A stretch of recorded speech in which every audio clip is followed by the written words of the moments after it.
here we have the final book in the series. And the first book I ever wrote, Apocalypse Theory. Look at that baby. Look at that little baby. Now, I went through and cleaned up some of the bad spelling and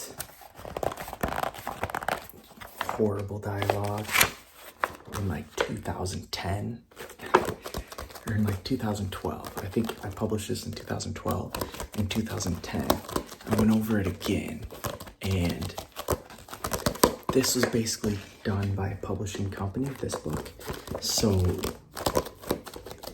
I wanted to take it back into my own hands. So I renamed it The Sword and the Staff, and I cleaned it up.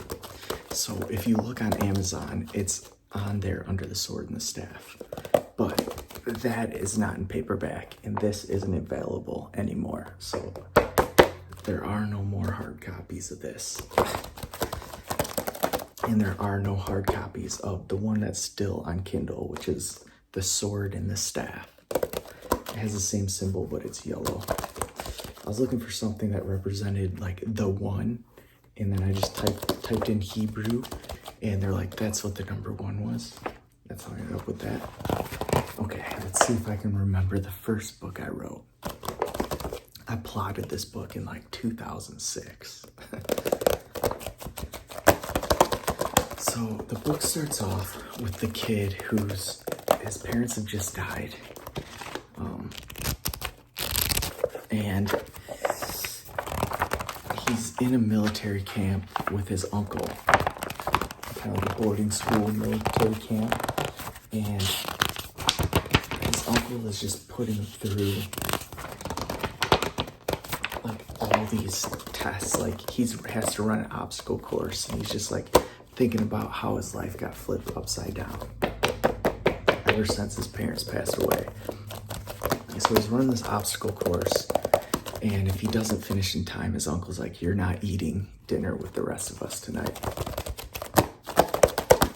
So I think he kind of fails the time, and so he doesn't bother to follow his uncle in, because he's like, I guess I'm not eating tonight.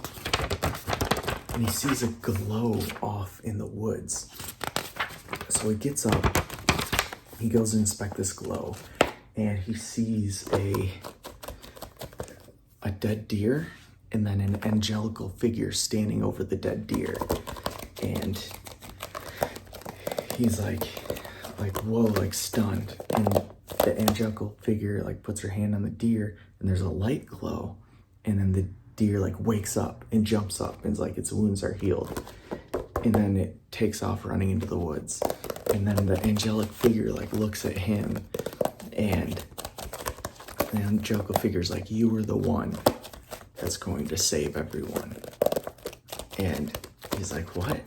And then all of a sudden he feels a searing burn in his arm. And when he looks, he has this symbol just burned into his skin, basically like a tattoo on there. And he's like, and then all of a sudden he feels really sleepy, and he starts to fall asleep. And then he wakes up, and he's still laying on the obstacle course, like where he had just gone to sleep the night before, just kind of laying and where he posted up. And but he looks at his arm, and the tattoo is still there. So then the book jumps forward, and oh man, see if you can remember.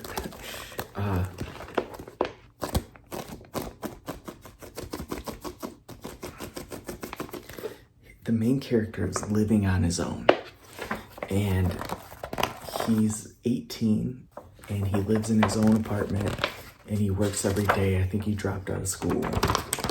Maybe he graduated, I don't know. But he just lives in his own apartment in the middle of Detroit, and he's just like going about his life. He's got like this crappy, tiny studio that's just packed in there. He's eating nothing but ramen noodles, just trying to get by. And one day he wakes up, and there's this warning, like emergency warning test, that's saying, you know, you need to seek shelter. And he thinks it's fake. Like he's like, thinks it's just one of those timely automatic warnings. But then as it keeps beeping, he's like, oh, this is real. So all of a sudden he hears sirens outside, and he goes out, and there's the military, and the military is kind of gathering people. And so he rides his bike to try and like go figure out what's going on. And they're like, there's nukes incoming. Nuclear war has started, and the nukes are just heading here, and we need to get into bunkers.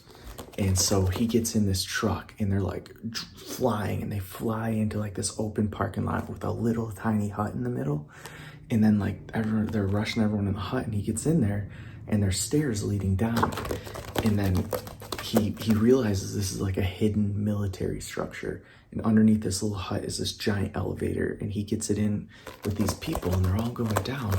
And all of a sudden there's this violent earthquake, because it's like the nukes, and then they can see the doors overhead just lock shut.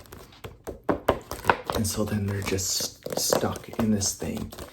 And meanwhile, a secondary character, Barnes, he wakes up after the explosions, and he's in the middle of New York.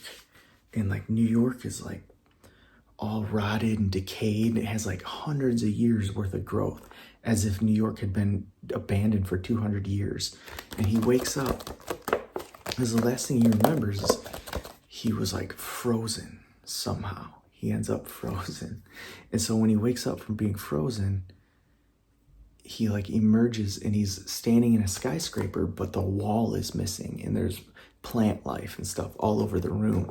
And he's just looking over the cityscape of New York, but it's just all roots and plant life and animals, and there's no people. And dang it, I remember what happened. After the nuke, there's a zombie outbreak in New York, and Barnes is just like in New York on vacation. He's trying to survive, and they're like flying through the streets of New York in a car, and he's got a rifle, and he's like a cowboy kind of guy. And so he's like on the rooftops, like sniping zombies, trying to help people. Like he helped some lady get into a building, and that's kind of how he's introduced. Is this lady's like cornered, and all of a sudden the zombies start dropping, and she looks up, and he like tips his hat from the like 4 stories up.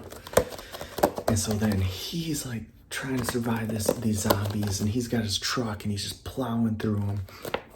And they end up going to this facility, and I think it has like a self-containment freezing thing there, like an experimental like freeze human beings. And he gets cornered by all these zombies, and like they're attacking him, and he falls back into this freezing container, and he's like shh. And then all of a sudden he wakes up, and that's when he wakes up. Like, and the chapters kind of jump back and forth, but that's when he wakes up, like in like the zombies are all gone, and they had chased him up into this skyscraper. And now he's like looking around, and the room's empty. There's like dusty old skeletons on the floor, but it's like they're full of like moss and grass and like flowers. And he's just looking around like, where are the zombies? And he's looking at this abandoned New York.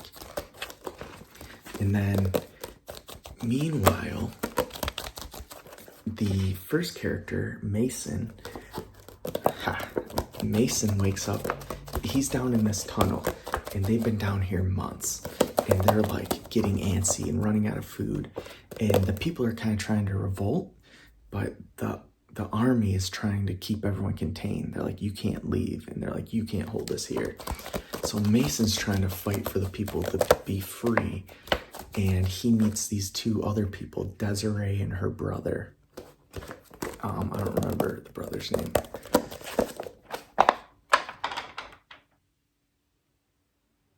Tyler. Second word. So Desiree and Tyler. So Desiree and Tyler befriend Mason, and they keep trying to fight. And then there's an expedition up there, and the military's all distraught, and they're like, don't know what to do. And so finally, they get up and they're like, okay, take the elevator up. And so they take the elevator up and it's like hard ground, and like they open it and they come out and they're in the middle of a forest, like where Detroit was before. They come up and it's like a fully grown, like the Amazon, and they just emerge. And so they go on this expedition, and so they're out there looking, and they come across this fence, and they're looking at the fence, and they're like, it's like a huge fence, and it's like ancient, and it's like not built with modern technology. It's like an ancient stone and with steel and like all this stuff built together, and like rods of steel in this fence, and like vines at some spots. And so the one person, like the military guys, like they like get cut through the fence and they get through the other side, and they're wandering on the other side, and they're like the fence is designed, the spikes are aiming like tilt one way, and it's like, this fence isn't for keeping anything in, it's for keeping something out.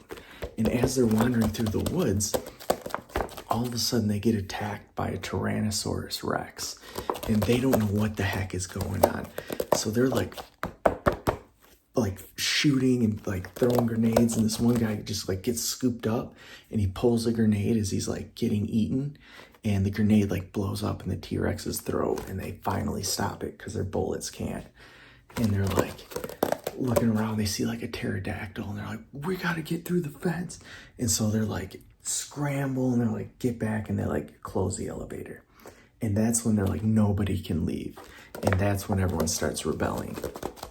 And so eventually they get up to the surface, and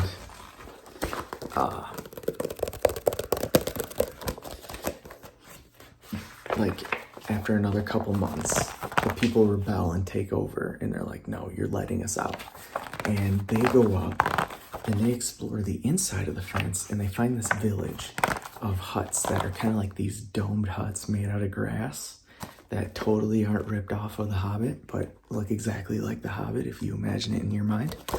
And at the center, there's this like cliff that's like 40 foot around, and it's just straight up walls, and it's like 2 or 3 stories in the air, and there's a waterfall pouring off of it from every side, and a hut dead center on top, and then like a spiral walking and a pond underneath, I remember. So they go up, and there's like this oracle lady, like she's the one who runs the village.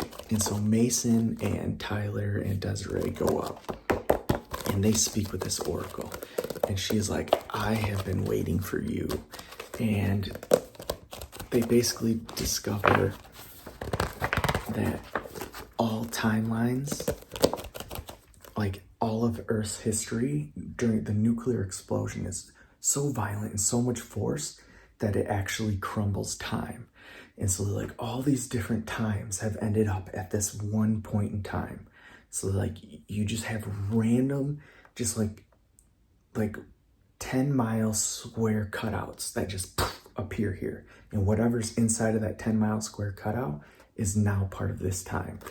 And then it's like, well, there's a lot of things that we think are just myth and legend that were actually at one point on Earth. So there's things here that you think are only myth that have happened. And also there's like the nuclear radiation and stuff has also like changed creatures. And so like they're technically like 10,000 years in the future because they got cut out and put to the future with everyone.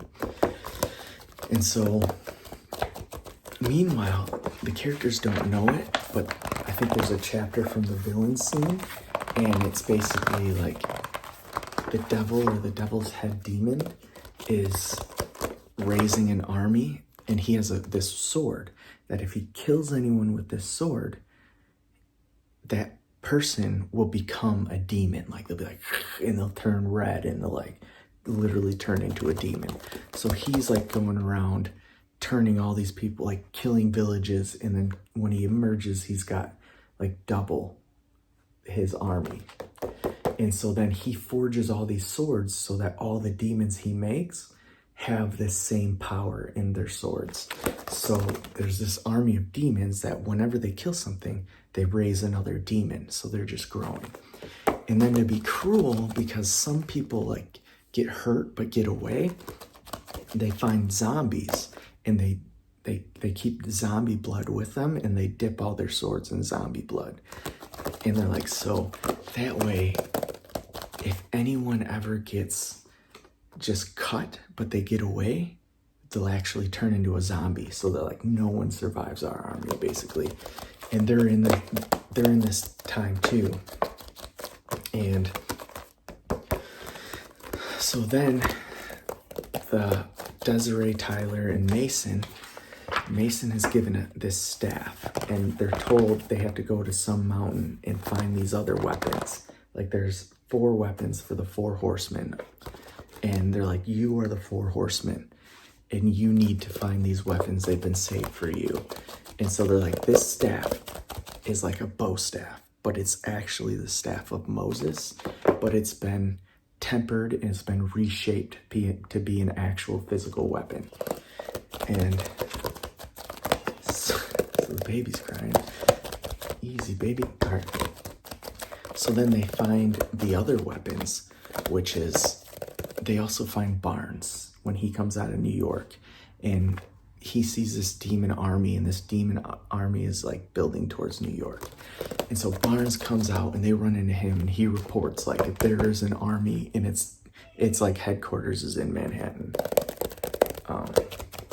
So he goes with them to the mountain, and they find these 3 weapons, and one is like a giant sword. That's definitely not a ripoff of the Buster Sword from Final Fantasy VII. And it also comes with 2 like attachable like swords that are like 2 foot long, 1.5 foot long. So it's like it has like it's one big mode, or it has like double mode. And then there's this scope that's like a viewing scope, and it can just see like a mile. Like it can see forever. It's like this magical scope. But it also comes with this like magical, like basically coconut, that whatever you put in it, you can pack it, and when you open it, it'll be like have an explosive in it. And then so the cowboy attaches the scope to his gun, and then he uses the compactor to make bullets, and then he makes bombs too. So he's basically got like grenades and bullets for his sniper rifle, which is like an incredible sniper rifle with the new scope. And Desiree finds this bow and arrow, and it's got 1 red and 1 green arrow with it, and that's it in the quiver. And so she puts it on her back, and it's like an X. And so she has this bow with 2 arrows. But what she does is, when she shoots the red arrow, it's target seeking. So when she shoots it, say she shoots this way at a corner, and her enemy's around the corner, it'll hit the corner, and it'll turn, and it'll hit that enemy. And if she hits the green one is if there's any living life, like a tree, she can shoot her bow into the tree, and it will take over the tree, and the tree will come to life and attack her enemies. So her 2 options. And then whenever the bow is done, it'll turn to basically dust and reappear on her back. So she can shoot it, and it'll reappear, and she'll shoot it, and reappear, and she'll shoot it. And then at some point, Tyler ends up going out and running in. There's like an incident with werewolves, and he gets bit by a werewolf, because when he gets his sword, he can't wield it. So by the end of the book, he gets bit by a werewolf, and so he can actually form into a werewolf. And when he's in werewolf form, he can wield the giant sword. So he's basically this giant sword, Buster Sword wielding werewolf. And then the main character, the staff of Moses, the bow staff, he can fight with it, but he also, like when he throws it, it can turn into an eagle, or if he wants it to turn into an animal, he can throw it in like, at one point he turns it into an eagle, and it like attacks his enemies. Or if he wants it to turn into a snake, he can throw it. Or if he needs like say he needs to unlock a door, he could like turn into a snake and it could go into the door and unlock it from the other side. And so armed with this, they realize this army in Manhattan is just getting out of control. And Barnes realizes there's something in Manhattan, in like where he woke up. He's like, there's something in the building that can like nullify the weapons of the demons. He's like, I remember there's a crystal or something that if you break it, or Desiree's weapon turns out to be the angelic creature from the beginning that told Mason he's the one. And so Desiree's basically bow and arrows like form into that woman from the beginning, and they're like, it's you. And she tells them like there's a crystal where Barnes woke up, like, and he's like remembers it in the room. She's like, if you break, like, the demons are in Manhattan guarding that. Like, if you break it, you can kill the power of their weapon, so they can't grow their army anymore. She's like, and then you just have to finish off the army on your own. So they're like, okay. So they get together with the armies. And meanwhile, there's a short cutout where these cowboys like run into like this zombie horde. Like when they first cut, they're like confused. And they basically kill these zombies, and they're like really fast because they all have pistols. You know, no one's unarmed, so there's no, like, it's basically like, yeah, zombies never stood a chance, but they're dead instantly. So they're trying to figure out where these zombies came from and where everything was. And so they get together with all their people, which there's like Union people and there's like Confederate people.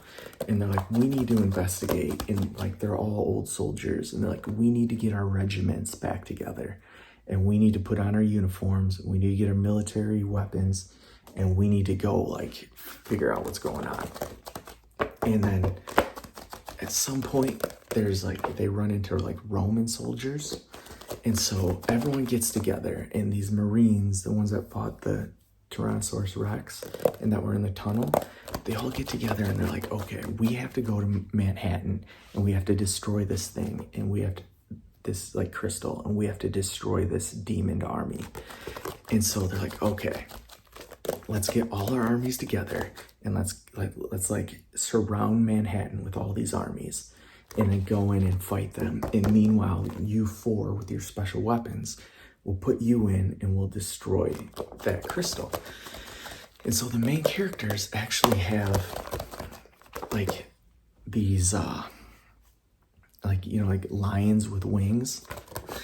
I call them unikings, but they're like griffins. So they have these griffins that they call unikings in the book. And they're like, we'll take these and we'll fly right to the building, and then we'll go in and we'll destroy this. And then they're like, okay. So they get these unikings. Meanwhile, all the armies get ready on the ground, and the military's got enough gas to be like, we can fly a fighter jet in like 4 or like 2, maybe it was just 1. They're like, we have a fighter. Okay, I think it was, they have 1 fighter jet and they have 1 Huey helicopter. And they're like the double-bladed helicopter, actually. And they're like, we have enough gas to run this 1 jet and this 1 helicopter for like 5 hours.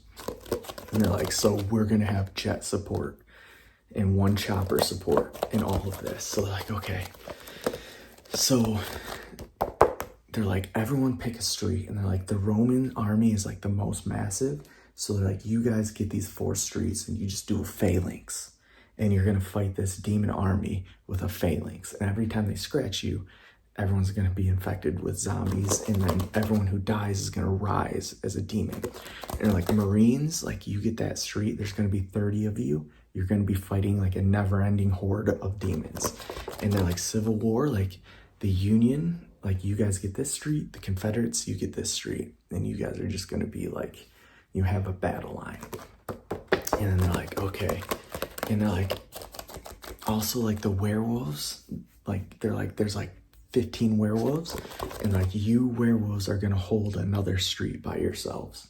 And like, and also to help distract, we're gonna drop like a mixed army in the middle of Central Park, and there's these giant boulders, and they're like, we're just gonna drop like 50 mixed, like there's gonna be 3 or 4 werewolves, there's gonna be like 5 Marines, there's gonna be like 10 or 20 Roman soldiers, and there's gonna be, you know, like 5 or 6 Confederates.